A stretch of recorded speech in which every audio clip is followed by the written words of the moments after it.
Hello and welcome back.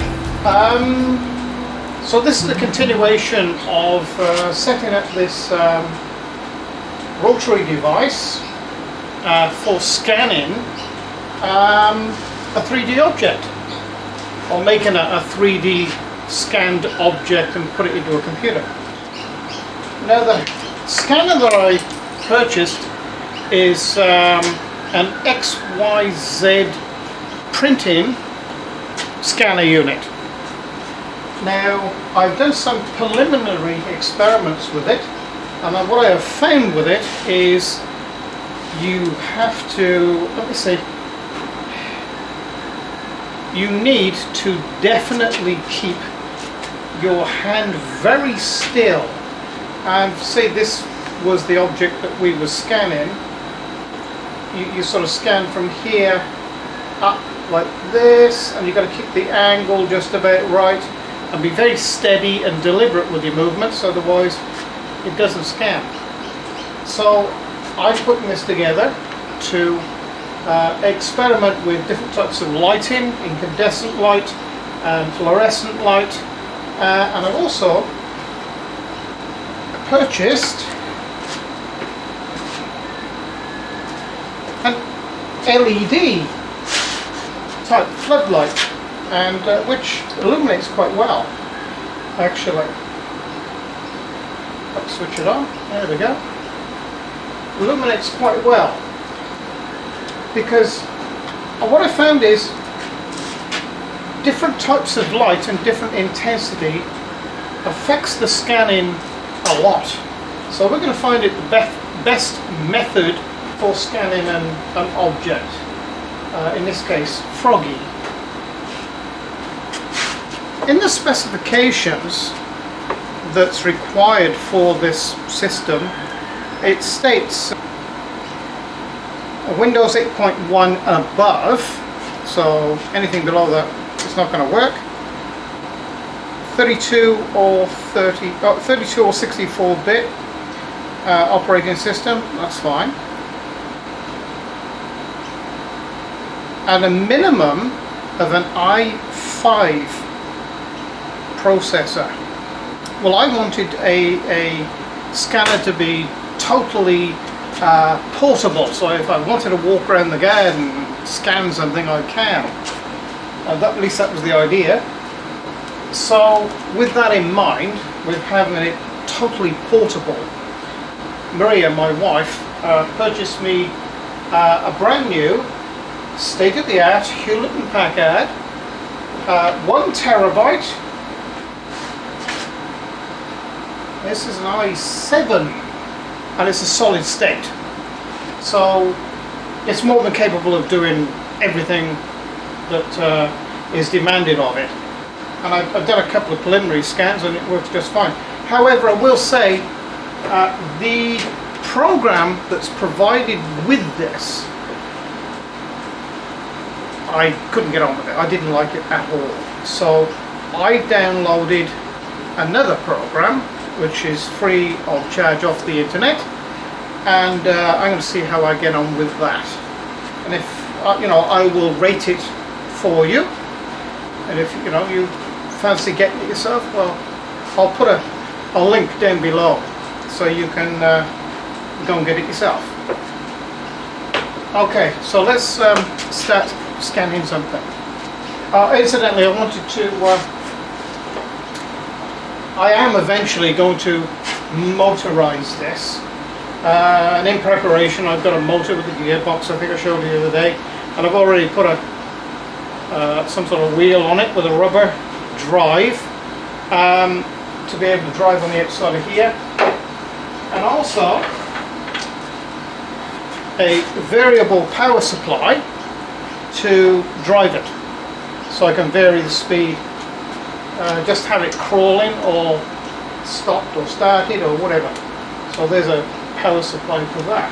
So I've got everything necessary to do it. I just want to be sure before I do any more work that I'm on the right track here, and I'm pretty certain I am. So here, also what I did, I'll take the camera off for this. Also what I did, I just marked out a piece of wood and cut it on the bandsaw to fit this over firm like that, so it holds it nice and firm. And of course I can extend this up to, I think, 250 mil, so I can actually see the top of this particular object. This was provided by my granddaughter, and somewhere around here I've got a pink pig, and that was provided by my grandson. So in actual fact, matte green, this matte green is a perfect color to scan, for the scanner to pick up, but it doesn't particularly like black very much, I've noticed. Just something I'd like to mention before any of you start writing in asking what has this got to do with CNC routers. Well, I'm trying to save you a bit of money. A lot of you are asking me where and how to get the grayscale pictures. I'm going to show you a way of making your own. So you don't have to purchase from anyone. You have an object that you want to make, and you can make it. This system combined with ArtCAM, you can make 3D reliefs. It doesn't matter about the back. ArtCAM will slice this down through the middle, and you can even squash it down a bit if you want to within the program, and manipulate it however way you feel. I'll show you how to do that. So you can make your own 3D reliefs. You can scan them with inexpensive equipment, save them as an STL file, and you can import it straight into ArtCAM and manipulate it. Right, so we'll get some illumination on Froggy. That should be fine. Right, we'll open up the program.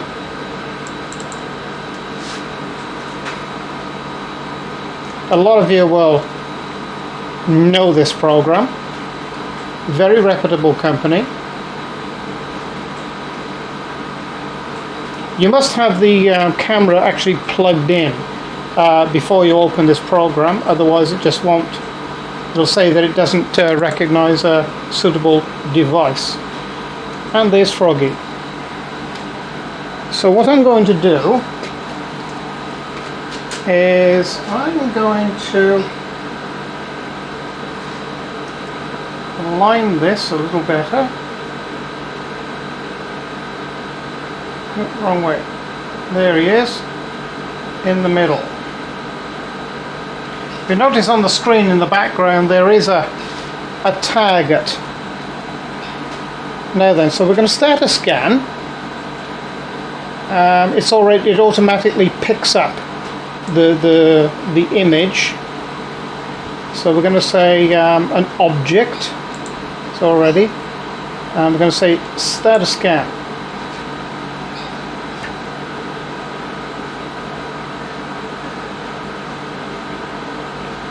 And it's actually picked up the background.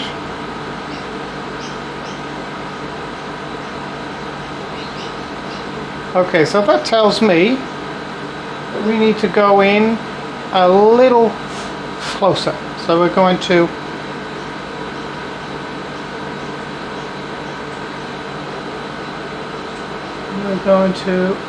finish.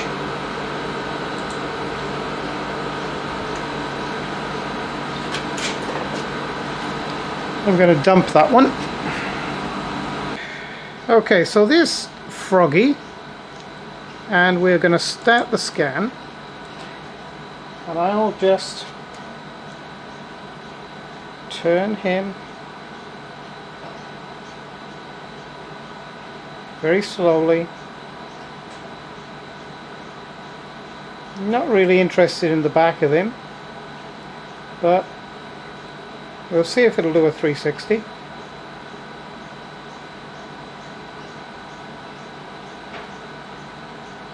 You see how it's going lighter green? And I have noticed too, with a rounded object like this, it does just leave a patch that doesn't scan very well. Don't know why.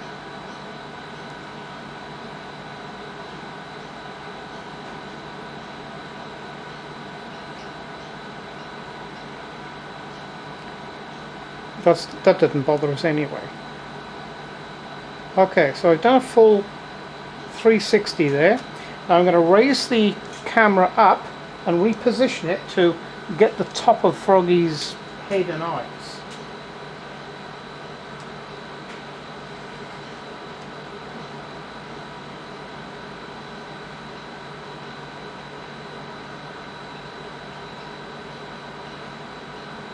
In the middle again. And turn Froggy around.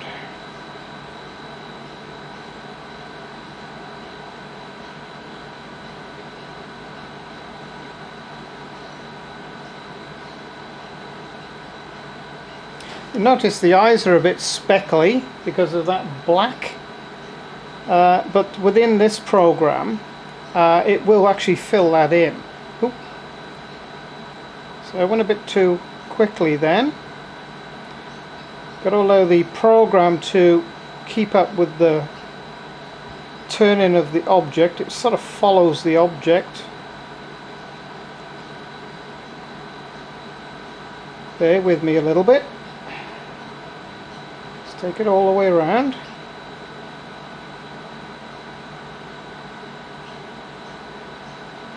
Now this program will fill in some of the blank spaces. Okay, so there's a full 3D rendering of Froggy, and we're going to say finish, and it should automatically come up. This is an excellent program and it is free on the internet. I do suggest anybody downloading this program because it's good. And there's Froggy. And there he is. You'll notice he's this is for 3D printing setup, but we can manipulate this. Now I'll show you what I mean by manipulate. See this holes in the eye area here, and a little bit in the foot there, and of course underneath is hollow. So what we can do with Froggy is use one of these tools and go solidify. In other words, make him solid. Fill in the blank spots. And there it is. It's grey. You'll see it's grey, but colour really doesn't matter. I'll show you. It's just showing a rendering. See, it's filled in the base as well. This is for 3D printing. Now I could save this now as an STL file and put it into Cura, which is a program to slice it for 3D printing. Or I can save this as an STL file and put this directly into ArtCAM. But what we can do for ArtCAM or Cura is go that. We want it saved that. You'll see a lot of models saved as gold or green or some other colors. This particular program saves it as a blue model, and you'll see it's got a couple of little lumpy areas, but basically the object is there, and we can put that into ArtCAM and just clean up these little areas like you have seen me do on I think the previous 4 or 5 or 6 videos. There's at least 4 of those videos that show you exactly how to clean these type of reliefs up in ArtCAM. And you could either, in ArtCAM, you could treat this and cut this as a 4th axis on your CNC machine and have the object there in any particular size that you wanted. Or you can treat this in ArtCAM and basically squash it up, lose the back, cut it in half, lose the back, squash it down a little bit if you wanted to, and just have the 3D relief as you normally would. So there's a very quick, I suppose, demonstration of how to make a 3D relief. Okay, so here's a classic example of what I was trying to explain to you just now about the black color. Basically, that Guinness bottle is more than 50% black, and this is what the camera sees.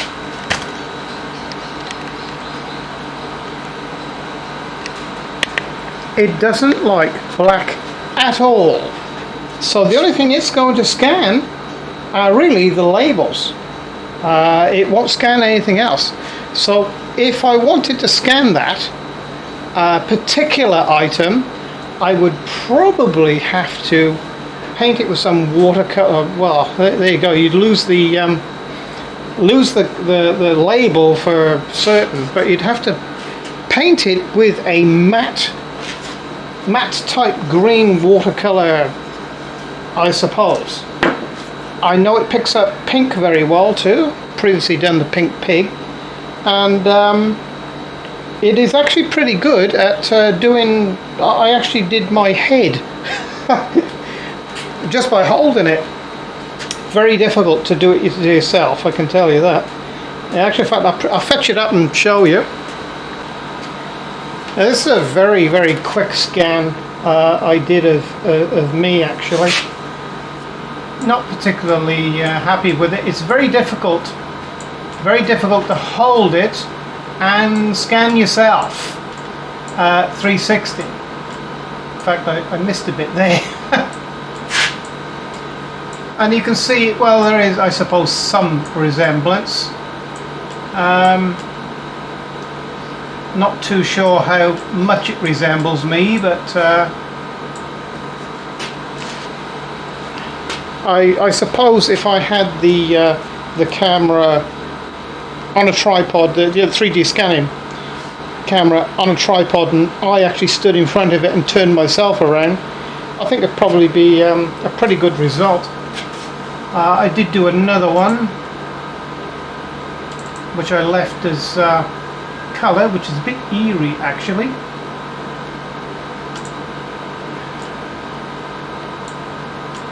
And it rendered it into a two-dimensional like photograph. It's a bit eerie. I wasn't quite sure what to make of that. So we've just touched on the subject of 3D scanning and why it's necessary, I suppose, if you really want to provide your own 3D reliefs.